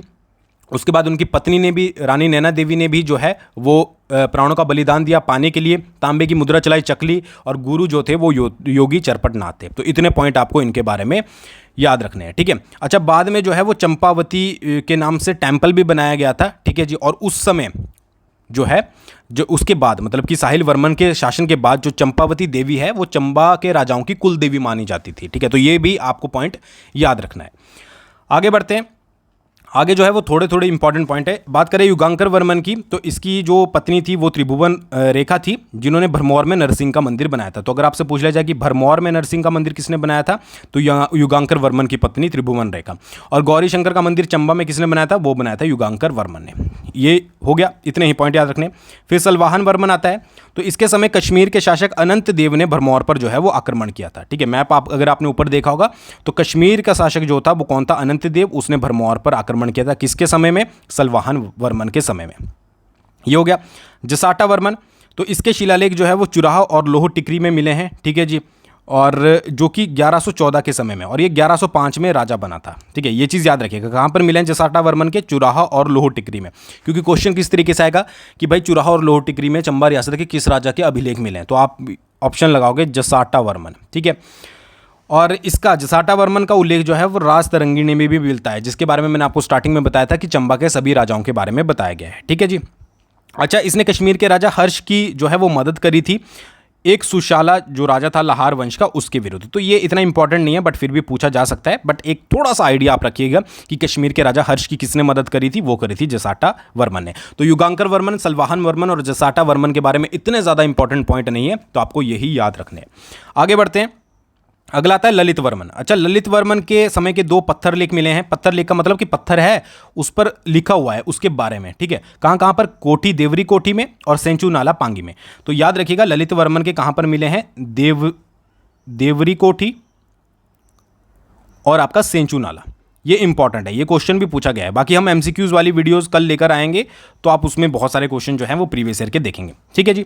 अच्छा, इन शिलालेखों से पता क्या लगता है कि भाई इससे पता लगता है कि जो तिस्सा और पांगी का क्षेत्र था वो चंबा के भाग थे उस समय। कौन कौन से? तिस्सा और पांगी, ये आप थोड़ा बहुत याद रख सकते हैं। अच्छा, दोनों जो ये शिलालेख मिले हैं, इनमें ललित को, जो ललित वर्मन है, उसको महाराजा धीराज लिखा हुआ है। ये इंपॉर्टेंट बन जाता है कि कहाँ आपके शिलालेखों में जो है वो ललित वर्मन को महाराजा धीराज लिखा हुआ है, तो वो है देवरी कोठी और सेंचू नाला। इतने पॉइंट, 3 ही पॉइंट है आपको जो इस बारे में याद रखने। हो गया क्लियर? मुझे पता है कि आपको थोड़ा बहुत अभी ये लग रहा होगा कि कितने सारे राजा हैं, कैसे याद रखने हैं, बट आपको साथ साथ जो है वो नोट्स बनाते चलना है, ठीक है। पीडीएफ आपको नहीं मिलेगी, क्योंकि थोड़ा हार्ड वर्क तो आपको भी करना पड़ेगा। जितना लिखोगे उतना आपको समझ आएगा। अभी टेलीग्राम पर मैं चेक कर रहा था, तो किसी ने जो है वो नोट्स शेयर किए हुए थे, मतलब उस पर्सन ने जो है वो नोट्स बनाए हुए हैं मेरी वीडियो देखकर अच्छे से, इवन मैप भी बनाए हुए हैं। तो वो ऐसी जो हार्ड वर्क है वो आप भी कर सकते हो। लिखोगे तो ज़्यादा अच्छे से याद रहेगा। पीडीएफ के भरोसे जो है वो मत रहिएगा कि पीडीएफ मिलेगी हम वहाँ से रट्टा मार लेंगे, हम कुछ मेहनत नहीं करेंगे। मेहनत आपको करनी पड़ेगी, आपको नोट्स बनाने पड़ेंगे, ठीक है। तो टेलीग्राम पर भी आप हमें फॉलो कर सकते हो, डिस्क्रिप्शन में लिंक है, ऑफिशियल जीके स्टडी। आगे राजा के बारे में बात करते हैं। अगले भी जो है वो एक एक लाइन के आपको पढ़ने हैं। विजय वर्मन के बारे में बात करें तो देखिए, मोहम्मद गौरी ने 1191 और 1192 में, आपको पता ही है, आई थिंक तराइन का युद्ध हुआ था या कोई और युद्ध हुआ था, ये मुझे एग्जैक्टली अभी याद नहीं आ रहा है। तो उस समय जो है वो भारत पर आक्रमण चल रहा था मोहम्मद गौरी का, तो इसका फ़ायदा उठाकर जो है वो इसने कश्मीर और लद्दाख के बहुत से क्षेत्रों पर कब्जा किया था। तो क्वेश्चन आ सकता है कि मोहम्मद गौरी के आक्रमणों का फ़ायदा उठाकर चंबा के किस राजा ने जो है वो कश्मीर और लद्दाख के एक क्षेत्रों पर कब्जा किया था? तो वो था आपका विजय वर्मन। फिर आता गणेश वर्मन। गणेश वर्मन बहुत इंपॉर्टेंट है। गणेश वर्मन को लगा कि भाई वर्मन बहुत सारे राजा हो गए, अब मैं वर्मन का जो है वो यूज़ नहीं करूंगा, तो इसने वर्मन के स्थान पर जो है वो सिंह का उपाधि का प्रयोग करना शुरू किया। बट इसके नाम के साथ जो है वो सिंह नहीं जोड़ा जाता है। तो 2 क्वेश्चन यहां से बनते हैं कि अगर आपसे पूछा जाए कि किस राजा ने जो है वो सिंह उपाधि का सर्वप्रथम प्रयोग किया था, वो किया था आपका गणेश वर्मन ने, ठीक है। अगर राजा का नाम पूछा गया, अगर आपसे पूछा गया कि किसके कार्यकाल में जो है वो सिंह उपाधि का प्रयोग करना शुरू किया गया था, तो वो था आपका प्रताप सिंह वर्मन। प्रताप सिंह वर्मन के कार्यकाल में ही जो है वो चंबा के राजाओं के साथ सिंह प्रत्यय जो है वो जोड़ने शुरू किया जाने लगा, जैसे कि आप नाम के साथ देख रहे हो, प्रताप सिंह वर्मन। तो ये चीज़ याद रखिएगा, ठीक है। इसके राजगुरु कौन थे? रामपति थे, और गणेश वर्मन के राजगुरु भी जो थे वो रामपति थे। इतना भी आपको याद रखना है। तो मैंने आपको बता दिया कि अगर राजा का पूछा गया कि कौन सा राजा था, तो वो था आपका गणेश वर्मन, जिसने सबसे पहले सिंह उपाधि का प्रयोग किया, और किसके कार्यकाल में किया गया कि भाई इसके कार्यकाल के बाद किया जाएगा, तो ये था आपका प्रताप सिंह वर्मन। अच्छा, प्रताप सिंह वर्मन क्या था कि अकबर का समकालीन राजा था, मोस्ट इंपॉर्टेंट पॉइंट। सेकंड क्या था कि कांगड़ा के राजा चंद्रपाल को हराकर गुल्लेर, चड़ी और घरों को चंबा रियासत में मिला लिया था। अब ये प्रतापी शासक था, तो इसने क्या किया कि कांगड़ा का जो राजा था चंद्रपाल, उसके साथ युद्ध किया, उसको हराया, और गुल्लेर वाला एरिया, चड़ी वाला एरिया और उसके साथ घरोह वाला एरिया सारा जो है वो चंबा रियासत में मिला लिया। बट इसके भी मतलब इसकी मेहनत जो है वो ज़्यादा कामयाब नहीं हुई, ये मैं आपको आगे बताता हूँ, ठीक है। अच्छा, ये नहीं है, ठीक है, ये ललित वर्मन माला है। तो प्रताप सिंह वर्मन के समय में हुआ क्या कि इसके समय में अकबर ने टोडरमल को पहाड़ी राज्यों के पास भू संपत्ति के लिए ज़मीन लेने के लिए भेजा। अब अकबर का समकालीन था, तो अकबर ने क्या किया कि टोडरमल को भेजा पहाड़ी इलाकों में कि भाई जा हमारी जो है वो भू संपत्ति के लिए यानी कि ज़मीनी संपत्ति बढ़ाने के लिए जो है वो ज़मीनों को इकट्ठा करें। तो ये जब यहाँ पर पहुँचा तो इसने क्या किया, प्रताप सिंह वर्मन से रेहलू और कांगड़ा का जो एरिया इसने जीता था, ये चढ़ी और घरों वाला, ये सारा जो है वो अपने एरिया में ले लिया। मतलब कि प्रताप सिंह वर्मन की मेहनत का कोई फ़ायदा नहीं हुआ, ठीक है। इसने जो आपका ये चढ़ी वाला और घरों वाला एरिया लिया था, ये सारा इसने जो है वो अपने कब्जे में ले लिया। चंबा का रेहलू क्षेत्र और उसके साथ साथ कौन सा, जो आपका कांगड़े वाला एरिया जो इसने जीता था, चढ़ी और घरों वाला, ठीक है। तो ये सारी चीज़ें जो है वो इसने अपने अंडर कर ली, किसने, टोडरमल ने। अच्छा, उसके बाद जो प्रताप सिंह वर्मन था, इसके समय से लेकर 200 वर्ष तक लगभग जो है वो कांगड़ा मुगल सम्राटों के अधीन रहा। कितने वर्षों तक, 200 वर्षों तक लगभग। बट ये जो है वो नामात्र का था, यानी कि वो जो है वो ज़्यादा हस्तक्षेप नहीं करते थे। ऐसा नहीं था कि भाई उन्हीं के बलबूते पे उन्हें जो है वो काम करना है। ये राजा जो थे वो अपनी मर्जी से जो है वो किले बनवा सकते थे, युद्ध कर सकते थे अपने आस पड़ोसियों के साथ, या और कोई काम करने हो। बस इन्हें क्या चाहिए था मुगल वालों को कि मुगल सम्राट में ये जो है वो अपने मतलब थोड़ी इज्जत उनके प्रति दिखाएं। बाकी इनका कोई और मकसद नहीं था। ये 200 वर्षों का जो शासन था ये नामात्र का था। ये सिंपल सा बस ये था कि भाई आओ, हमें सलाम करो और जाओ, बाकी तुमने जो करना है वो करते रहो। तो ये चीज़ याद रखिएगा, इतने पॉइंट इसके बारे में याद रखने हैं, ठीक है। टोडरमल किसके समय में, प्रताप सिंह वर्मन के समय में। नेक्स्ट है आपका, नेक्स्ट आता है बालभद्र सिंह वर्मन और जनार्दन सिंह, ठीक है। ये दोनों इंपॉर्टेंट है, एक साथ पढ़ेंगे क्योंकि इनका एक साथ ही आता है। अच्छा, बालभद्र सिंह जो है वो बड़ा उदार और दानी राजा था। इसको जो है वो बालीकरण के नाम से जाना जाता था। मतलब इतना दानी कि इसने अपना पूरा राज्य का सब कुछ पैसा दान कर दिया था, खाली कर दिया था खजाना लोगों को दान करने में, ठीक है जी। और इसलिए इसको बालीकरण कहते थे। मतलब जो आई ज़मीन, सोना चांदी जितना भी था, जितने रत्न आभूषण, सब कुछ इसने दान कर दिया था लोगों को, ठीक है। तो राज्य का खजाना जो है वो खाली हो रहा था। तो इसके कारण क्या हुआ कि जो राजा का बेटा था वो जनार्दन, ठीक है, वो राजा बना और राजा को जो है वो निर्वासित कर दिया गया, ठीक है। अब इवन जनार्दन ने कुछ ज़मीन जो है वो अपने पिता को दी कि ये वहाँ पर रह लेंगे, वो ज़मीन भी राजा ने जो है वो दान कर दी, ठीक है। तो 2 पॉइंट तो आपको बालभद्र के बारे में इंपॉर्टेंट याद रखने हैं कि बालीकरण किसको कहते थे, वो कहते थे जनार्दन को। उसके बाद सॉरी जनार्दन नहीं, बालभद्र को, ठीक है जी। बालभद्र के बाद कौन राजा बना आपका, जनार्दन, ठीक है जी। अच्छा, जनार्दन के समय में जो है वो नूरपुर का राजा सूरजमल मुगलों से छुपकर जो है वो चंबा में छुपा हुआ था। एक्चुअली क्या था कि नूरपुर के राजा सूरजमल ने जो है वो विद्रोह कर दिया था मुगलों के प्रति। अब जब मुगलों ने वापसी में जो है वो थोड़ा उसको दिखाया अपनी ताकत के बारे में, तो वो छुपकर कहाँ पर आ गया, वो छुपकर आ गया आपका चंबा में, ठीक है जी। क्योंकि 1618 में उसने क्या कर दिया था, विद्रोह कर दिया था, बट बाद में जो है वो उसकी डेथ हो गई। तो ये भी आपके पास क्वेश्चन आ सकता है कि नूरपुर का कौन सा राजा जो था वो आपका चंबा में छुपा हुआ था और किस राजा के समय में, ठीक है। तो नूरपुर का कौन सा राजा था, सूरजमल था। किस समय में, जनार्दन के समय में जो है वो आपका चंबा में छुपा हुआ था, ठीक है। बाद में उसकी मृत्यु हो गई, बाकी 1618 में उसने जो है वो विद्रोह किया था। अच्छा, इसके बाद नूरपुर का राजा जो बना वो उसका भाई जगत सिंह बना, ठीक है। और मुगलों के साथ जो है वो उसके अच्छे संबंध थे। अच्छा, जगत सिंह ने जो है वो चंबा की रियासत में एक तारागढ़ किला भी बनाया था, ठीक है। ये भी आप याद रखिएगा क्योंकि इनके जो है वो आपस में युद्ध होते रहते थे। जब आपका ये जगत सिंह राजा बना था तो चंबा और नूरपुर की बहुत सारी लड़ाइयाँ हुई, ठीक है। तो इसने क्या किया, इसने चंबा के क्षेत्र में एक तारागढ़ किला भी बनाया था, ये भी आप याद रखिएगा, ठीक है जी। अच्छा, जनार्दन और जगत सिंह के बीच में जो है वो आपका धलोक का युद्ध हुआ था, ठीक है। मैंने आपको अभी बताया कि इनके बीच में युद्ध होता रहता था, तो धलोक का युद्ध हुआ जिसमें जो है वो चंबा हार गया था। मतलब जगत सिंह जो है उस पर मुगलों का भी हाथ था, ऑब्वियसली बात है, आपको पता है। तो चंबा जो है वो इसमें हार गया। कितने पॉइंट याद रखने कि एक तो आपको बालभद्र के बारे में याद रखना है कि बालभद्र जो है वो दानीकरण था। उसके बाद उसका जनार्दन बेटा बना। जनार्दन के समय में जो है वो नूरपुर का राजा सूरजमल जो है वो चंबा में छिपा हुआ था, ठीक है, क्योंकि उसने मुगलों से विद्रोह किया हुआ था। अब जब उसका राजा जो है वो जगत सिंह बना, ठीक है, नूरपुर का, तो उसने क्या करा, चंबा के साथ पंगे लेने शुरू कर दिए।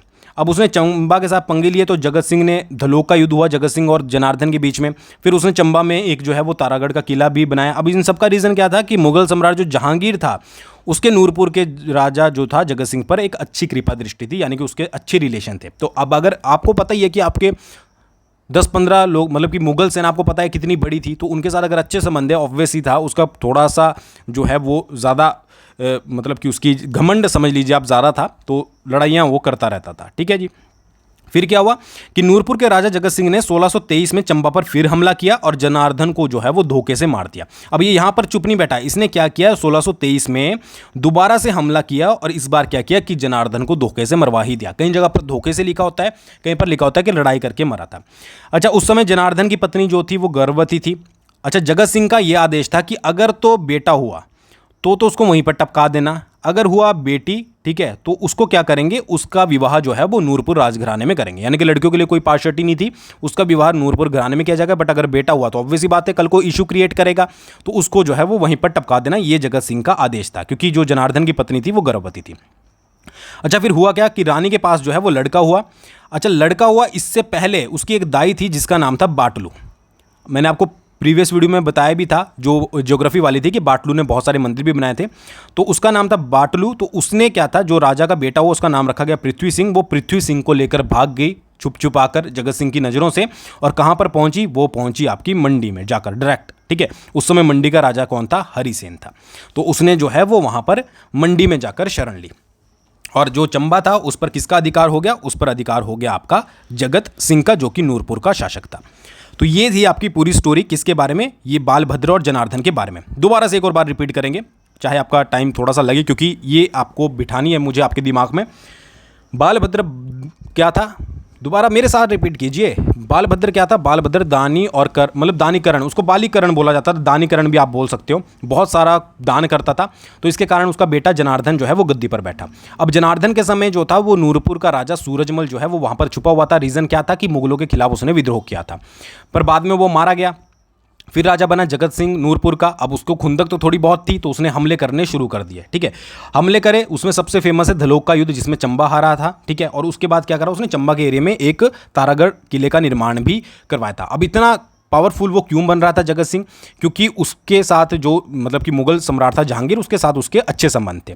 फिर उसने 1623 ईस्वी में दोबारा से हमला कर दिया, और जनार्दन का इस बार जो है वो काम ही खत्म कर दिया। अच्छा, जनार्दन की पत्नी जो थी वो गर्भवती थी, तो बेटा हुआ तो मारा जाएगा, बेटी हुई तो उसका विवाह हो जाएगा नूरपुर घराने में। हुआ बेटा जिसका नाम रखा गया पृथ्वी सिंह। बट उसकी दाई जो थी वो थोड़ी हिम्मत वाली निकली, बाटलू। उसने क्या करा, उसको भगा कर ले गई, और मंडी में जाकर जो है वो उन्होंने शरण ले ली। तो उस समय मंडी का राजा कौन था, वो था आपका हरिसेन। अब जो अधिकार था चंबा पर कौन शासन कर रहा था, वो कर रहा था आपका जगत सिंह, ठीक है जी। तो अब नेक्स्ट बात करते हैं यहाँ पर पृथ्वी सिंह के बारे में। कौन सा राजा, ये वाला जो भागकर मंडी गया था। तो पृथ्वी सिंह जो था ये युवा होने तक जो है वो आपका मंडी में ही रहा, ठीक है। अब इस बीच क्या हुआ, ये वेट कर रहा था कि कुछ तो आपका काम हो, जो मैं दोबारा से चंबा जाऊँ। तो जो चंबा का राजा था जगत सिंह, जानते हैं आप जगत सिंह को, जो अभी अधिकार कर रहा था, उसने क्या किया, शाहजहां के खिलाफ जो है वो विद्रोह कर दिया। पहले इसके मुगल के साथ अच्छे संबंध थे, बट इसने अब जो है वो विद्रोह कर दिया। अब इसका फ़ायदा किसने उठाया, इसका फ़ायदा उठाया पृथ्वी सिंह ने, क्योंकि मुगलों की सहायता से ही वो पहले जीता था। अब मुगलों के साथ विद्रोह किया, एक तो मुगल भी दुश्मन, ऊपर से जगत सिंह जो है वो थोड़ा सटके माइंड का था, तो और भी उसके दुश्मन थे। तो इसका फ़ायदा उठाकर पृथ्वी सिंह ने मंडी की सेनाएं ली, सुकेत की सेनाएं ली, और चंबा पर जो है वो दोबारा से जा पहुंचा। मतलब थोड़े एरिया पर चंबा के जो है वो अधिकार कर लिया, ठीक है जी। इसको कट कर लीजिएगा। अच्छा, फिर इसने क्या किया कि भिलई का परगना बसोली के राजा संग्राम पाल को देकर जो है वो उससे भी सहायता ले ली। यानी कि इसने बदले में क्या दिया, इसने जो है वो बसोली का परगना दिया, ठीक है। सॉरी, बसोली के राजा को क्या करा, भलई का परगना दिया। भलई याद रखिएगा, भलई का परगना दिया, और उससे भी सहायता ले ली। यानी कि इसको भी अपनी साइड में मिला लिया। मुगलों से तो उसके पहले ही बैर थे, तो मुगलों को भी उसने अपनी साइड कर लिया, ठीक है जी। और उसके साथ साथ क्या हुआ कि इन्होंने, मुगल सेना ने पृथ्वी सिंह का साथ दिया, और इन्होंने सारी तरफ से जो है वो तारागढ़ किले में वो छुपा हुआ था जगत सिंह, उसको जो है वो घेर लिया। अब घेर लिया तो 1642 ईस्वी में जगत सिंह ने जो है वो हार मान ली, ठीक है। और इसमें जो है वो गुलेर के राजा मान सिंह ने भी जो है वो पृथ्वी सिंह की सहायता की थी, क्योंकि जो गुलेर का राजा मान सिंह था वो जगत सिंह का जो है वो सबसे बड़ा शत्रु था। अब हमने यहाँ पर क्या पढ़ा, ठीक है, हमने यहाँ पर पढ़ा कि एक तो मंडी में रहा वो युवा होने तक, क्योंकि मंडी में आ गया था बाटलू के साथ वो। फिर नूरपुर के राजा जगत सिंह ने मुगलों के खिलाफ विद्रोह कर दिया। अब इसका फ़ायदा उठाया पृथ्वी सिंह ने। सबसे पहले उसने क्या किया कि भिलई का परगना किसको दिया गिफ्ट में, वो दिया बसोली के राजा संग्राम पाल को, कि भाई तू मेरी साइड हो जा, भिलई का परगना ले ले, यानी कि भिलई का एरिया ले ले, ठीक है जी। उसके बाद मुगल सेना भी इसी के साथ थी। और दूसरी बात कि गुलेर के राजा मान सिंह को भी अपनी साइड कर लिया, क्योंकि भाई दुश्मन का दुश्मन हमारा दोस्त, ठीक है, ये वाला पूरा चला। और इसके साथ उन्होंने क्या किया, तारागढ़ किले को घेरा। 3 माह के घेरे के बाद जो है वो जगत सिंह ने जो है वो हार मान ली। अच्छा, पृथ्वी सिंह ने कुछ मंदिर भी बनाए थे, जिसमें खज्जी नाग मंदिर, हिडिंबा महला में, और राम सीता मंदिर। इनकी डिटेल मैंने प्रीवियस ज्योग्राफी वाली वीडियो में कवर की है। तो ये पूरी स्टोरी थी पृथ्वी सिंह की। ये कई बार, मैं देखिए माफ़ी चाहूँगा, ये कई बार जो है वो प्रीवियस ईयर का ही कॉपी हो जाता है, मतलब प्रीवियस स्लाइड का ही, तो इसको जो है वो स्किप कीजिएगा, ठीक है। नेक्स्ट आता है आपका चतर सिंह। चतर सिंह ने क्या किया, अब देखिए यहाँ पर आपने देखा होगा कि भिलाई का परगना किसको दिया गया था, संग्राम पाल को दिया गया था, ये आपको पता ही है, ताकि वो हेल्प कर सकते हैं। अब जब नया राजा आया चतर सिंह, तो उसको लगा कि भाई मेरा एरिया तो मुझे वापस चाहिए, तो इसने क्या किया, बसोली पर ही आक्रमण कर दिया, मतलब जिसने प्रीवियस में साथ दिया था उसी पर आक्रमण कर दिया, और भिलाई का परगना जो है वो वापस ले लिया संग्राम पाल से। मतलब संग्राम पाल सोच रहा होगा कि भाई पहले इनकी हेल्प करो और उसके बाद यही जो है वो लूट लेते हैं। फिर क्या है कि पाडर में चतरगढ़ के नाम से इसने एक किला बनाया था, ठीक है, पड्डर भी लिखा जाता है इसको कई बार, और पाडर भी लिखा जाता है। और 1836 में इसी किले पर जो है वो डोगरों ने अधिकार कर लिया था, और इसका नाम जो है वो गुलाबगढ़ किला रख दिया था। तो अब अगर आपसे पूछा जाए कि चतरगढ़ किला किसने बनाया था, तो वो चतर सिंह ने बनाया था। या फिर चतरगढ़ किले का नाम और क्या रखा गया था, तो गुलाबगढ़ रखा गया था डोगरों के द्वारा, ठीक है। अच्छा, 1678 की बात है कि औरंगजेब का शासन था, तो औरंगजेब ने इसे जो है वो यहाँ पर आदेश दिया कि जितने भी हिंदू मंदिर हैं वो सबको गिरा दे, और इस आदेश को मानने से जो है वो चतर सिंह ने इनकार कर दिया था। उल्टे इसने क्या करे, मंदिरों में कलश चढ़ा दिए। तो ये क्वेश्चन बहुत पूछा जाता है कि किस राजा ने चंबा के जो है वो औरंगजेब का आदेश मानने से इनकार कर दिया था, कि उसने आदेश दिया था कि हिंदुओं के मंदिरों को जो है वो गिरा दिया जाए, तो वो था आपका चतर सिंह, ठीक है जी। अच्छा, इसके समय में पंजाब का एक सूबेदार था मिर्ज़ा रज़िया बेग, ठीक है। मिर्ज़ा रज़िया बेग की नीतियों से ये खुश नहीं थे, बहुत सारे और भी शासक थे। तो चंबा के चतर सिंह, गुलेर के राजा राम सिंह, बसौली के धीरजपाल ने और जम्मू के कृपाल देव ने मिलकर जो है वो रजिया बेग को हराया था। ये इतना इंपॉर्टेंट नहीं है, बट फिर भी आप थोड़ा बहुत जो है वो याद रख सकते हैं। अगर आपसे पूछ लिया जाए कि चंबा के किस राजा के समय में जो है वो पंजाब का सूबेदार मिर्ज़ा रज़िया बेग था, तो वो था आपका चतर सिंह, ठीक है जी। अच्छा, चतर सिंह के समय में जो है वो लाहौल के चंद्रभागा नदी तक का भाग जो है वो चंबा के अधीन आ गया था, और बाकी जो है वो कुल्लू के अधीन था, ठीक है। लाहौल वाला एरिया चंद्रभागा नदी तक का वो किसके अंडर था, वो सारा आपका किसके, चंबा के अंडर था। तो ये पॉइंट आपको जो है वो चतर सिंह के बारे में याद रखने हैं। आगे बढ़ते हैं, अगला है उदय सिंह। उदय सिंह जो है वो चतर सिंह का बेटा था, और इसका मंत्री जो है वो इसका चाचा था जय सिंह, ठीक है, ये याद रखिएगा। अच्छा, बाद में मंत्री की मृत्यु हो गई, और फिर ये फेमस जो है वो ये पूछा जाता है कि उदय सिंह चंबा का राजा था, जो कि एक नाई की लड़की के प्यार में पड़ गया था। और फिर उसने क्या किया कि क्योंकि इसके मंत्री की तो मृत्यु हो गई थी, तो उसने अपने पिता को ही जो है, मतलब उसके नाई की लड़की के पिता को जो है वो क्या करा, मंत्री बना दिया। अब इससे बहुत सारे जो बड़े अधिकारी थे वो गुस्सा हो गए, नाराज हो गए, और उन्होंने क्या किया कि इसके जो चाचा का बेटा था उगर सिंह, ठीक है, उगर सिंह को जो है वो क्या करा, राजा बना दिया। क्या हुआ पूरा कि उदय सिंह जो है वो चतर सिंह का बेटा था। अब इसका जो मंत्री था वो चाचा जय सिंह। अब जय सिंह जो है वो अच्छे तरीके से काम को चला रहा था, ठीक है, ज़्यादा कुछ दिक्कत हो नहीं रही थी, बट इसकी क्या हो जाती है, मृत्यु हो जाती है। अब उदय सिंह क्या होता है कि एक नाई की लड़की के प्यार में पड़ जाता है। अब प्यार ऐसा अंधा हुआ कि उसने क्या किया कि उसके पिता को जो है वो मंत्री बना दिया, मंत्री का पद दे दिया। अब जो अपर मतलब कि जो आपके उच्च अधिकारी थे वो इस चीज़ से गुस्सा हो गए, तो उन्होंने क्या करा, उदय सिंह को हटा दिया, और उसकी जगह पर इसके चाचा के बेटे उगर सिंह को जो है वो राजा बना दिया। उगर सिंह कहीं पर आपको बेटा भी लिखा मिलेगा, बट बेटा जो है वो नहीं था। अच्छा, उगर सिंह जो है वो एक ही महीने तक राजा बना रहा। उगर सिंह को लगा कि क्या मजाक मेरे साथ हो रहा है, और उसके बाद दोबारा से जो है वो उदय सिंह को जो है वो राजा बना दिया गया, ऐसा समझकर कि ये भाई सुधर गया होगा। तो उगर सिंह के साथ जो है वो बड़ा ही नाइंसाफ़ी हुई, एक महीने तक उसने जो है वो राज्य किया, ठीक है। अच्छा, फिर क्या हुआ कि ये सोचा गया था कि ये जो है वो सुधर गया होगा, बट इसके काम फिर से वैसे ही रहे।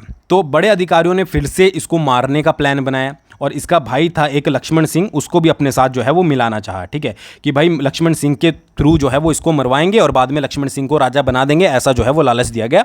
बट लक्ष्मण सिंह जो है वो नहीं माना, पहले मान गया था बट उसने बाद में इनकार कर दिया।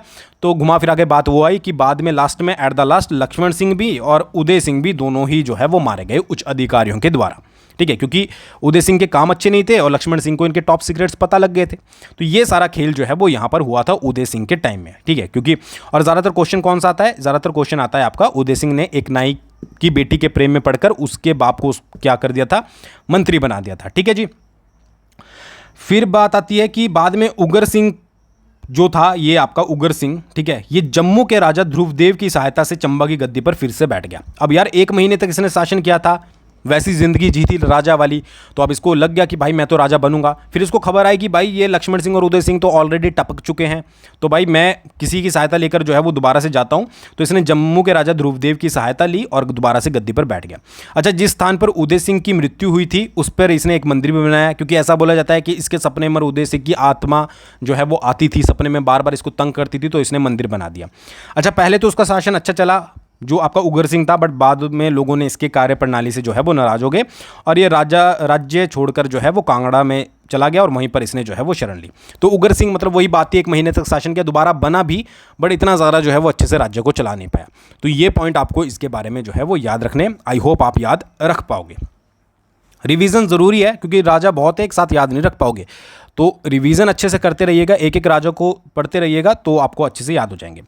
अगला आता है आपका उम्मेद सिंह। उम्मेद सिंह जो है वो 1748 का यहाँ में मैंने इसलिए मेंशन किया है क्योंकि ये उस समय राजा बना जिस समय मुगल साम्राज्य पतन की ओर था। अगर आपने उत्तर मुगल काल पढ़ा होगा हिस्ट्री में तो आपको पता होगा कि जो उत्तर मुगल काल के राजा थे वो इतने ज़्यादा पावरफुल नहीं थे, और मतलब ये भी तब, उम्मेद सिंह भी तब राजा बना जब मुगल साम्राज्य का पतन हो रहा था। तो ये आपसे क्वेश्चन आ सकता है, ठीक है, याद रखिएगा। अच्छा, उम्मेद सिंह राजा था जिसने अपना राज्य जो है वो मंडी की सीमा तक फैला लिया था। फर्स्ट पॉइंट आपको ये याद रखना है कि किस राजा ने जो है वो अपना राज्य मंडी की सीमा तक फैला लिया था, वो था आपका उम्मेद सिंह। इसने नाडा में एक महल भी बनाया जिसको नाडा महल बोलते हैं, ठीक है, और बाद में उसे जो है वो राजनगर के रूप में जाने लगा, ठीक है। तो ये इंपॉर्टेंट पॉइंट है, याद रखिएगा। अच्छा, इसने चंबा में रंग महल की नींव भी रखी थी। ये भी क्वेश्चन पूछा जाता है कि चंबा में रंग महल की नींव किसने रखी थी, तो वो रखी थी उम्मेद सिंह ने। ये एक ऐसा राजा था जिसने 2 इंपॉर्टेंट काम किए मरने से पहले। पहले तो इसने क्या किया कि अपनी मृत्यु के बाद रानी को बोला हुआ था कि ये रानी जो है वो सती नहीं होगी। राजाओं के साथ एक्चुअली होता क्या था कि जब भी राजा मरता था, युद्ध में मारा जाता था, तो उसकी रानी जो है वो उसके साथ सती हो जाती थी। तो इसने अपनी रानी के लिए आदेश छोड़ रखे थे कि भाई मेरी रानी जो है वो सती नहीं होगी। दूसरी बात, इसने अपने राज्य की उसको मरने के बाद भी चिंता थी, तो इसने क्या किया कि मृत्यु से पहले ही अपने भाई शेर सिंह को बंदी बना लिया, ठीक है, उसके बेटे को भी और शेर सिंह को भी, ताकि ये राज्य जो है वो हड़प ना सके। मतलब इसका माइंड अलग ही लेवल पर काम कर रहा था। तो इतने पॉइंट इसके बारे में याद रखिएगा कि एक तो सबसे पहले इसने मंडी तक अपनी सीमा को बढ़ा लिया, दूसरा इसने नाडा महल या राजनगर के रूप में जो जाना जाता है उसकी स्थापना करी, चंबा में रंग महल की नींव रखी, रानी को सती ना होने के आदेश छोड़ रखे थे, अपने भाई को मरने से पहले ही जो है वो बंदी बना लिया था, भाई तू तो मर ही रहा है, राज्य कोई ना कोई तो चलाएगा, बट नहीं, इसने पहले ही। और मुगल साम्राज्य के पतन के समय में जो है ये राजा बना था, मतलब उस समय पतन होने ही वाला था, ठीक है जी।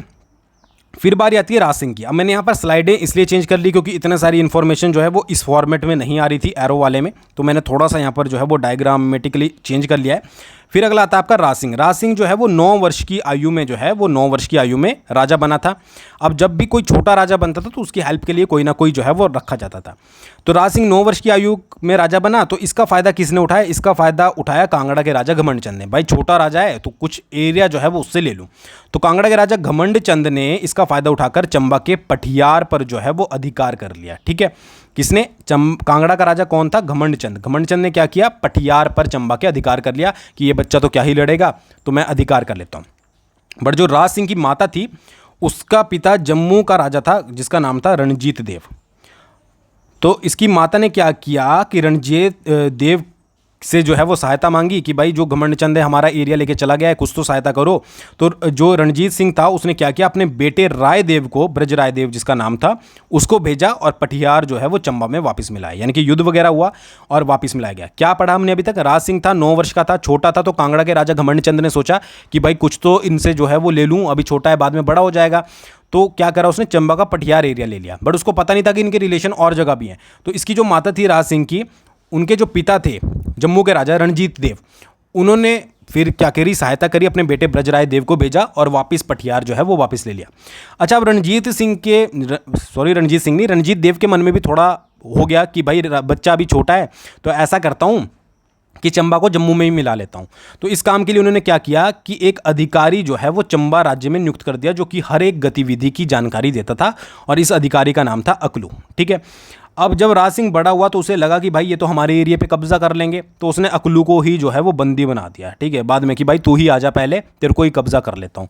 अच्छा, फिर इस बात का जब पता लगा तो उसने जो आपका रणजीत देव राय था उसने अपमान समझा और उसने जो है वो बशोली के अमृतपाल को चंबा पर आक्रमण करने के लिए भेजा। अब इसके युद्ध के क्या रिजल्ट निकले इतना ज़्यादा कुछ डिटेल में बताया नहीं गया है, बट आपको इतना ही जो है वो याद रखना है, ठीक है। राज सिंह के बारे में पूरी स्टोरी पता लगी, स्टोरी लाइन पढ़कर चलोगे तो आपको अच्छे से जो है वो याद रहेगा। अच्छा, उसके बाद क्या हुआ कि चंबा के राजा राज सिंह और कांगड़ा के राजा संसार चंद के बीच जो है वो रेहलू क्षेत्र को कब्जे को लेकर जो है वो युद्ध हुआ था। तो ये इंपॉर्टेंट पॉइंट बन जाता है। कौन से क्षेत्र को लेकर? रेहलू क्षेत्र को लेकर। ये चंबा के पास ही रहा, ठीक है, बाद में भी। तो इसके लिए युद्ध हुआ था राजा संसार चंद के बीच में और राजा राज सिंह के बीच में, ठीक है। फिर इनके बीच में एक संधि भी हुई थी, शाहपुर की संधि। 1788 में डायरेक्टली क्वेश्चन आता है कि शाहपुर की संधि कब हुई थी? 1788 में। किन किन के बीच में? राजा राज सिंह और कांगड़ा के राजा संसार चंद के बीच में। फिर एक थोड़ा डिफरेंट क्वेश्चन, निक्का, रांझा, छज्जू और हरक ये राजा राज सिंह के दरबार के निपुण कलाकार थे। ये क्वेश्चन जो है वो आपका डायरेक्टली पूछा जाता है कि निक्का किसके दरबार का जो है वो निपुण कलाकार था, या रांझा किसके दरबार का था, तो वो थे राजा राज सिंह के समय के। तो इतने पॉइंट आपको राजा राज सिंह के बारे में जो है वो याद रखने हैं। आगे बढ़ते हैं। अगला राजा है जीत सिंह, जिसके बारे में एक पॉइंट याद रखना है कि इसने चंबा के नाथू वजीर को संसार चंद के खिलाफ युद्ध में भेजा था, अमर सिंह थापा और बिलासपुर के महान चंद की सहायता के लिए। आपको मैंने बिलासपुर की हिस्ट्री पढ़ाई थी, उसमें मैंने आपको बताया था कि जब कांगड़ा के राजा संसार चंद ने बिलासपुर पर आक्रमण किया था तो वहाँ के राजा महान चंद ने गोरखा अमर सिंह थापा को जो है वो आमंत्रित किया था। ठीक है, फिर उसने महल मोरियो नामक स्थान पर कांगड़ा को, मतलब कांगड़ा के राजा संसार चंद को हराया था। तो उन्हीं की सहायता के लिए, महान चंद की सहायता और गोरखा अमर सिंह थापा की सहायता के लिए जीत सिंह ने जो है वो नाथू वजीर के नेतृत्व में सेना भेजी थी। तो ये चीज़ याद रखिएगा, मतलब ये महान जो आपका महान चंद था और जो गोरखा अमर सिंह थापा था उसकी सहायता कर रहा था। ठीक है, ये चीज़ याद रखिएगा, क्योंकि कांगड़ा के साथ तो इनकी ऑलरेडी बनती नहीं थी। फिर बात आती है चड़त सिंह की। चड़त सिंह जो था वो 6 वर्ष की आयु में जो है वो राजा बना। ठीक है, अच्छा 6 वर्ष में तो क्या ही काम करेगा, तो राज्य का जो कामकाज था वो नाथू वजीर देखता था। ठीक है, तो इंपॉर्टेंट याद रखिएगा, नाथू वजीर स्टार्टिंग एज में।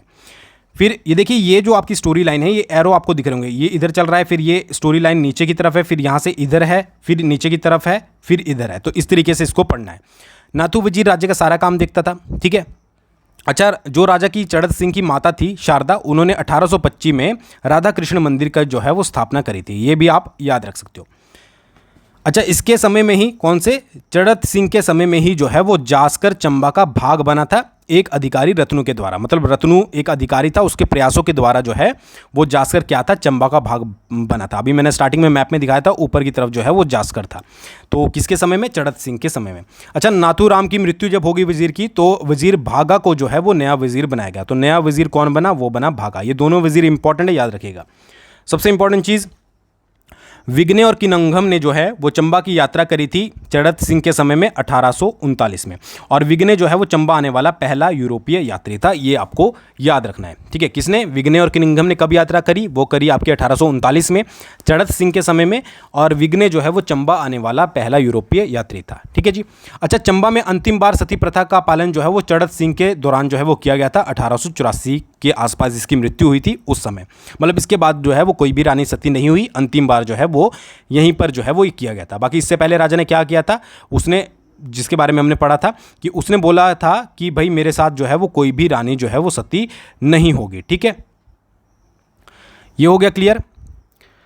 फिर बारी आती है श्री सिंह की। श्री सिंह जो है वो 5 वर्ष की आयु में राजा बना। तो ऑब्वियस ही बात है, इसके बस का भी कुछ नहीं था उस समय राज्य चलाना। तो उसकी माँ और भागा वजीर जो ऊपर वजीर बना था, वो जो है वो उस राज्य को चलाते थे। अच्छा इससे पहले जो इसका फादर था चड़त सिंह, उसके समय में एक लक्कड़ शाह ब्राह्मण जिसका नाम नारायण शाह था, वो प्रशासन पर नियंत्रण करे हुआ था। मतलब कि जब आपका चड़त सिंह की मृत्यु हुई, उसके बाद जब श्री सिंह राजा बना, उसके समय के थोड़े बहुत बीच में लक्कड़ शाह ब्राह्मण जो है वो आपका प्रशासन को नियंत्रण कर रहा था, और उसने अपनी ही मुद्रा चला दी जिसका नाम जो है वो लक्कड़ शाही रखा हुआ था। पर बाद में जो है वो इसकी हत्या कर दी गई थी, क्योंकि ये ज़्यादा फटे में टांग अड़ा रहा था। तो ये कई बार क्वेश्चन आता है कि लक्कड़ शाह ब्राह्मण जो है वो किसके समय में प्रशासन पर नियंत्रण किए हुए था, तो वो था आपका श्री सिंह। ठीक है जी। अच्छा वजीर भागा के प्रयासों से ही जो है वो चंबा स्वतंत्र बना रहा, क्योंकि ये जो है वो इसको जम्मू में मिला रहे थे। जम्मू के गुलाब सिंह जो आपका राजा था उसको दे रहे थे। तो वजीर भागा के प्रयासों से जो है ये स्वतंत्र रहा। तो ये कई बार पूछ लिया जाता है, इतना ज़्यादा डिटेल में आपको जानने की ज़रूरत नहीं है। इंपॉर्टेंट क्या है कि 1857 के विद्रोह में अंग्रेजों का साथ दिया था किसने, श्री सिंह ने। ठीक है, इसने मियाँ अवतार सिंह को प्लस सेना लेकर जो है वो अंग्रेजों की सहायता के लिए डलहौजी भेजा था। तो 1857 के विद्रोह में चंबा के किस राजा ने साथ दिया था, वो दिया था आपका श्री सिंह ने। ठीक है जी। अच्छा 1863 में ब्लेयर्ड रीड याद रखिएगा, को चंबा का प्रबंधक यानी कि सुप्रीडेंट बनाया गया। ठीक है, राजा की सहायता के लिए। ठीक है, कब बनाया गया, 1863 में। किसको, ब्लेयर्ड रीड को चंबा का सुप्रीडेंट बनाया गया, ताकि वो राजा की सहायता कर सके। अब इसने क्या किया, इसने सबसे पहले PWD विभाग की स्थापना करी चंबा के अंदर, और दुर्गम इलाकों से जो है वो चंबा को जोड़ना शुरू किया। ठीक है, फिर 1863 में एक डाकघर खोला चंबा में। ठीक है, और चंबा और डलहौजी के बीच में रोज जो है वो डाक आती जाती थी। उसके बाद 1863 में ही चंबा में एक स्कूल भी खोला गया। ठीक है, 1863 में 2 काम हुए चंबा में, कर्नल जो आपका ब्लेयर्ड रीड था उसके देख रेख में, कि सबसे पहले तो आपका डाकघर खोला गया। ठीक है, और उसके बाद जो है वो एक स्कूल भी जो है वो खोला गया। 1866 में चंबा में एक अस्पताल खोला गया जिसे एक अंग्रेज डॉक्टर द्वारा जो है वो चलाया जा रहा था। तो ये सारे काम किसने करवाए? ये करवाए आपके रीड ने, जो कि चंबा का क्या बनाया गया था? सुप्रीडेंट बनाया गया था। पीडब्ल्यूडी विभाग, एक चंबा में डाकघर 1863 में, उसी समय जो है वो स्कूल, और 1866 में जो है वो एक अस्पताल खोला गया था। तो इतनी चीज़ें आपको जो है वो याद रखनी है। दूसरा आता है गोपाल सिंह। गोपाल सिंह के समय जो है वो लॉर्ड मेयो चंबा आए थे। इंपॉर्टेंट, 1871 में लॉर्ड मेयो जो है वो चंबा आए थे। किसके समय में? गोपाल सिंह के समय में। अच्छा, गोपाल सिंह ने जो है वो 1876 में इंपीरियल दरबार लगा था और 1877 में दिल्ली दरबार लगा था। दोनों में जो है वो हिस्सा लिया था गोपाल सिंह ने। इसकी मृत्यु तो 1894 में हुई। ये लकीर ये समय से पहले ही जो है वो अपने बेटे के लिए, श्याम सिंह के लिए गद्दी इसने छोड़ दी थी। तो ये कई बार कन्फ्यूज़न क्या होती है बच्चों को कि जो इसका बेटा था श्याम सिंह, वो भी इंपीरियल दरबार में गया था, वो भी दिल्ली दरबार में गया था, और गोपाल सिंह भी दिल्ली दरबार में गया था और इंपीरियल दरबार में गया था। इसका रीज़न ये था कि इसकी मृत्यु जो है वो लेट हुई है, मरा लेट, बट इसने सबसे पहले क्या किया कि अपने बेटे के लिए गद्दी छोड़ दी थी। तो लॉर्ड मेयो याद रखिएगा, उसके बाद इंपीरियल दरबार और दिल्ली दरबार भी में भी इसने उपस्थिति अपनी दर्ज करवाई थी, ये याद रखिएगा। बट ये एक चीज़ याद रखिएगा, ये उस समय राजा नहीं था, गया बेशक था। अगर आपके पास पूछा जाए कि कौन सा राजा गया था प्रेजेंट चंबा का, तो वो गया था आपका श्याम सिंह। तो श्याम सिंह जो है वो 7 वर्ष की आयु में राजा बना। उस समय राज्य का जो मंत्री था वो अवतार सिंह था। अच्छा, यहाँ श्याम सिंह से रिलेटेड बहुत सारे इंपॉर्टेंट पॉइंट बनते हैं, वो याद रखिएगा। देखिए, श्याम सिंह का जो टाइम पीरियड चला है, ठीक है, बहुत लंबा चला है और उसमें कई सुप्रीडेंट रहे, ठीक है। तो सुप्रीडेंट के बारे में मैं आपको बता देता हूँ। सबसे पहले थे कर्नल ब्लेयर्ड रीड, उसके बाद R.T. वर्नी और उसके बाद C.H.T. मार्शल, ठीक है। तो ये 3 आपको नाम इंपॉर्टेंट याद रखने हैं। समय याद रखिए, टाइम पीरियड याद रखिए, मत रखिए। अगर आपको ज़्यादा ही रखना है तो आप बुक प्रेफर कर सकते हो, बट आपके जो क्वेश्चन आ सकता है वो इस तरीके से आ सकता है कि R.T. वर्नी जो है वो क्या करा था, वो किसके समय में जो है वो सुप्रीडेंट थे। तो इसके समय में 3 सुप्रीडेंट थे, ब्लेयर्ड रीड, R.T. वर्नी और C.H.T. मार्शल। उसके साथ साथ दीवान भी जो है वो 3 थे, एक तो अवतार सिंह, फिर आपका गोविंद चंद और मियाँ भूरी सिंह, जो कि इसका छोटा भाई था जो आगे चलकर राजा बना। तो 3 दीवान भी आपको याद रखने हैं, ठीक है जी।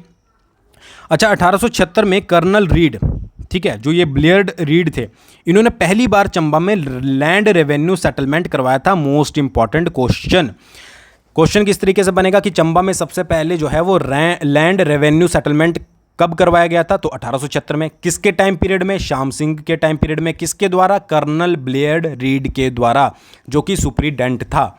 उसके बाद क्या करा कि कर्नल रीड ने ही 1891 में श्याम सिंह अस्पताल भी खोला श्याम सिंह के नाम पर। फिर 1894 में रावी नदी पर एक सस्पेंशन पुल का भी निर्माण किया गया। ये सारे कर्नल रीड के द्वारा जो है वो किए गए। उसके बाद इंपीरियल दरबार और दिल्ली दरबार में, जो कि 1876 और 77 में लगे थे, दोनों में श्याम सिंह गया था। 1880 में चंबा में हॉप्स की खेती शुरू की गई, ठीक है। और 1895 में भटियात में विद्रोह भी हुआ था, कुछ लैंड रेवेन्यूज़ जो भी आपके ये सेटलमेंट करवाए जा रहे थे इनको लेकर, ठीक है जी। और 1904 में जो है वो भूरी सिंह को चंबा का राजा बना दिया गया, जो कि श्याम सिंह का छोटा भाई था। तो श्याम सिंह के बारे में क्या पढ़ा हमने कि एक तो इसके टाइम पीरियड के आपको सुप्रीडेंट याद रखने हैं, इंपॉर्टेंट, दीवान याद रखने हैं, कर्नल रीड ने क्या क्या काम करवाए, जैसे कि पहली बार लैंड रेवेन्यू सेटलमेंट, सस्पेंशन पुल, एक अस्पताल, वो आपको याद रखना है। हॉप्स की खेती इसके समय में शुरू हुई थी 1880 में, ठीक है, विद्रोह हुआ था। और सबसे इंपॉर्टेंट कि श्याम सिंह के समय में जो है वो बहुत सारे व्यक्ति चंबा आए थे, उनके बारे में आपको पता होना ज़रूरी है, इंपॉर्टेंट है। सबसे पहले जनरल रेनल टायरल, ये जो है वो अमृतसर के कमिश्नर थे, ये 1873 में आए। फिर सर हेनरी डेविस, ये लेफ्टिनेंट गवर्नर थे पंजाब के, 1874 में आए। Colonel C.A. मैकमोहन कमिश्नर थे लाहौर के, 1884 में आए, ये आपको याद रखने। मोस्ट इंपॉर्टेंट पूछा जाता है लॉर्ड कर्जन और लेडी कर्जन, जो कि वायसराय थे, 1900 में जो है वो आपके चंबा आए थे। फिर सर मैकबर्थ यंग, ये लेफ्टिनेंट गवर्नर पंजाब के बाद में बने, ठीक है, 1901 में आए थे। और A. एंडरसन कमिश्नर बने लाहौर के, 1904 में ये आए थे। तो ये आपको पूरी लिस्ट याद रखनी है, स्पेशली लॉर्ड कर्जन और लेडी कर्जन जो कि वायसराय थे, 1900 में आए थे। तो ये चीज़ आपको जो है वो याद रखनी है। अगला है आपका भूरी सिंह। भूरी सिंह के बारे में आपको पता ही है, भूरी सिंह संग्रहालय इंपॉर्टेंट पूछा जाता है। तो 7 वर्षों तक इन्होंने जो है वो अपने भाई के दीवान के रूप में कार्य करा। 1906 में इनको जो है वो नाइटहुड की उपाधि दी गई थी, इंपॉर्टेंट याद रखिएगा। और 1908 में जो है वो सरकार ने पट्टे पर वनों को चंबा के लिए 5 वर्षों, चंबा को जो है वो 5 वर्षों के लिए दिया था, 5 ईयर्स के लिए। तो कई बार पूछा जाता है किसके समय में जो है वो सरकार ने पट्टे पर जो है वो चंबा को वनों के लिए, वनों को चंबा को दिया था पट्टे पर, ठीक है, कितने समय के लिए? 5 वर्षों के लिए। 1908 में किसके समय में? भूरी सिंह के समय में, ठीक है। 1908 में ही भूरी सिंह संग्रहालय भी खोला गया, डॉक्टर फोगल के नेतृत्व में, इंपॉर्टेंट है, याद रखिएगा। अच्छा, 1910 में जो है वो चंबा में एक बिजली घर का निर्माण भी किया गया ताकि चंबा शहर को बिजली की सुविधा जो है वो प्रदान की जा सके। फिर एक चंबा में पुस्तकालय भी खोला गया, ठीक है। और 1905 में मिडिल स्कूल को हाई में भी कन्वर्ट किया गया, ये इतना इंपॉर्टेंट नहीं है। प्रथम विश्व युद्ध में जो है वो अंग्रेजों की सहायता किसने करी थी? वो की थी आपकी भूरी सिंह ने। 1919 में भूरी सिंह की जो है वो मौत हो गई थी। तो भूरी सिंह के बारे में कितना याद रखना है? भूरी सिंह के बारे में याद रखना है कि एक तो नाइटहुड की उपाधि मिली, दूसरी बात इन्होंने भूरी सिंह संग्रहालय बनाया, किसके जो है वो नेतृत्व में? डॉक्टर फोगल के, 1908 में। 1908 में ही जो है वो सरकार ने वनों को जो है वो पट्टे पर दिया था 5 वर्षों के लिए, किसको? चंबा रियासत को। 1910 में जो है वो यहाँ पर बिजली घर का निर्माण किया गया, प्रथम विश्व युद्ध में इसने सहायता करी थी, और जो आपके मिडिल स्कूल होते थे उनको हाई स्कूल में कन्वर्ट किया। फिर बात आती है राम सिंह की। 1920 में जो है वो राम सिंह गद्दी पर बैठा था और इसके निजी सचिव जो थे वो राय बहादुर लाल माधव राव थे, ठीक है, इंपॉर्टेंट है, याद रखिएगा। बाद में वजीर जो बने वो केसरी सिंह बने, राजा का छोटा भाई था। राजा के कामकाज का प्रशिक्षण राजा को मिल जाए, ठीक है, तो इसके लिए जो है वो E.M. हैटकिंसन को जो है वो नियुक्त किया गया था, ठीक है। अब इसने भी कुछ इंपॉर्टेंट काम करे, जैसे लड़कियों के लिए अलग स्कूल बनाए, नए पुल और सड़कें बनाई। चंबा से भरमौर सड़क 20 मील की इसने बनवाई थी। चंबा से नूरपुर रोड भी जो है वो इसने बनाया था। तो 2 चीज़ें तो याद रखिएगा राम सिंह के पॉइंट ऑफ व्यू से कि भाई भरमौर सड़क, चंबा भरमौर सड़क किसने बनाई थी 20 मील की? वो राम सिंह के समय में बनाई थी, और चंबा नूरपुर रोड भी। अच्छा, सबसे इंपॉर्टेंट चीज़ क्या है कि 1921 में इसी के समय चंबा को लाहौर डिवीज़न से अलग करके भारत सरकार के पॉलिटिकल डिपार्टमेंट के जो है वो अधीन कर दिया गया था। ये इंपॉर्टेंट बनता है 1921 में, ठीक है। चंबा को क्या किया गया? लाहौर डिवीज़न से अलग किया गया और भारत सरकार के पॉलिटिकल डिपार्टमेंट के अधीन कर दिया गया। फिर इसकी मृत्यु जो हुई थी वो लाहौर में हुई थी। ये चीज़, इतने पॉइंट आपको जो है वो याद रखने हैं। फिर बात आती है लक्ष्मण सिंह की। लक्ष्मण सिंह जो था वो चंबा रियासत का अंतिम शासक था, अंतिम शासक चंबा रियासत का। अच्छा, इसको राज्य को चलाने के लिए 3 सदस्यों की काउंसिल बनाई गई थी और काउंसिल के अध्यक्ष जो थे वो मेजर तालनिम थे, ठीक है जी। ये आपको याद रखना है, बस इतना ही पॉइंट। बाकी 15 अप्रैल 1948 को हिमाचल प्रदेश का जो है वो चंबा को जिला बना दिया गया, ठीक है जी। तो ये थे आपके सारे राजा। आई होप आपको समझ आए होंगे।